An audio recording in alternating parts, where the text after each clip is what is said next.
This is what globalization has bring, Lipovetsky said, to our lives. Let's see the next slide, please. Sorry, maybe it's not. I put it on. I made it on purpose. This so that when you read the slide, you concentrate on what you're reading because you're not understanding what it says. Mythical thought. Consuming means having a mythical thought. It is said, some people said that today people are less religious. Lipovetsky would say that religion is just put in somewhere else, in some place else. Some years ago, you would go to church. Again, today, you will go to the mall. But the attitude, the ritual is the same. You go to confront the sacred of the object, of the fetiche. How do you say that? Fetish. Fetish? Mm-hmm. Of the fetish. You have rituals. You consume. You have to go each Sunday to take communion. Again, you don't do it in church. Now you do it at the mall. So it's a religious attitude in front of what you're consuming. And there's a lot of eros here as well.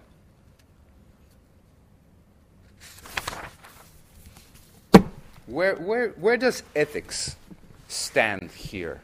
Well, ethics as a way of putting value on the way you do things.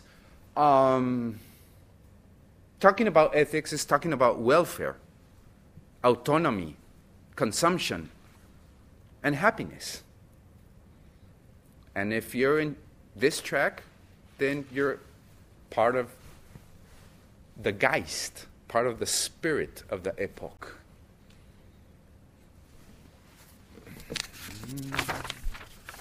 So, the next slide is about the evolution of ethics.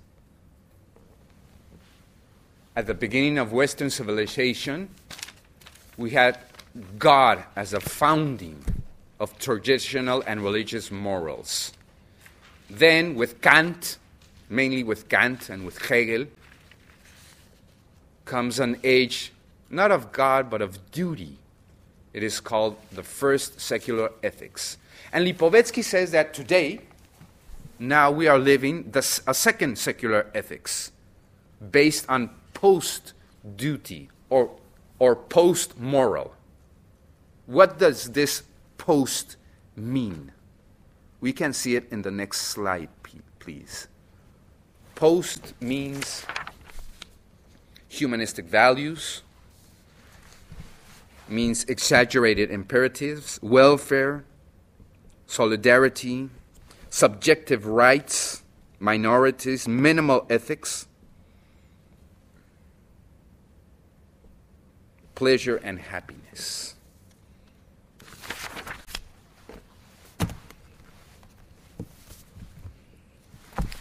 So all this leads to living what Lipovetsky calls the hyper-modern times.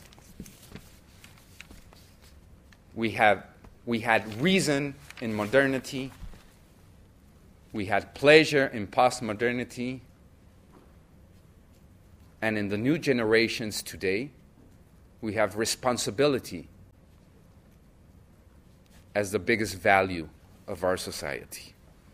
Responsibility, understand in a tricky way. We're going to see it right now because even though young generations try to be in some spheres much more responsible, in other spheres they become much more irresponsible.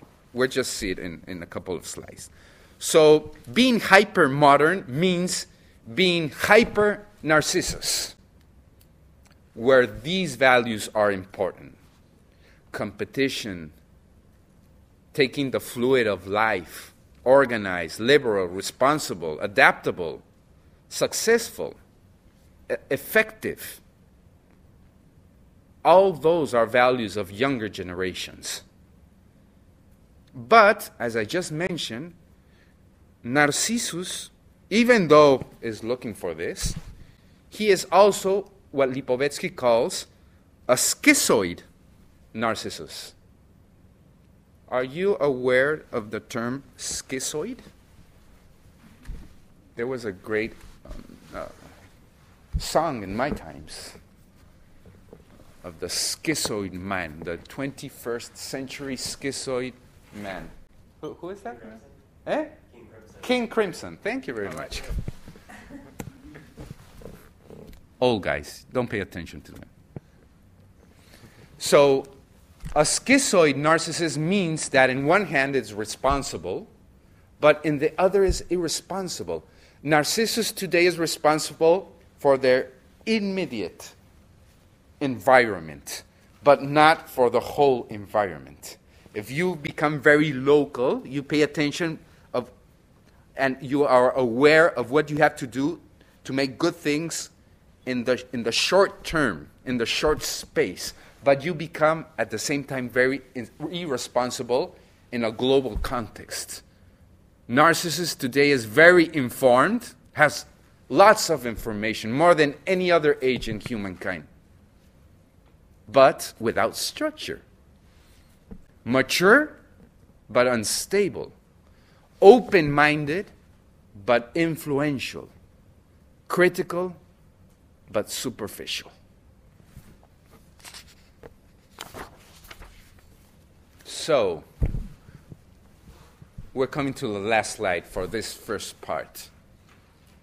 Today, hypermodernity means more fear than pleasure, in love with himself, but terrorized with life. According to Lipovetsky, we are describing the era of emptiness, how most of us are living. Okay, 15 minutes. I think I did it. I think you did. Okay.